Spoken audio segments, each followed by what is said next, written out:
mong pigilan ang kagustuhan mo, tol.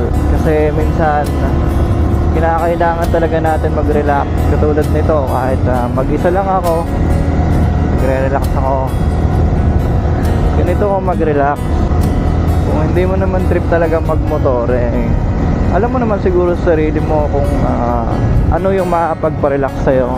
Punta ka sa beach, punta ka sa rest house mo, punta ka sa bukid, or kung gusto mo naman mag-hiking ka, bahala ka, tol.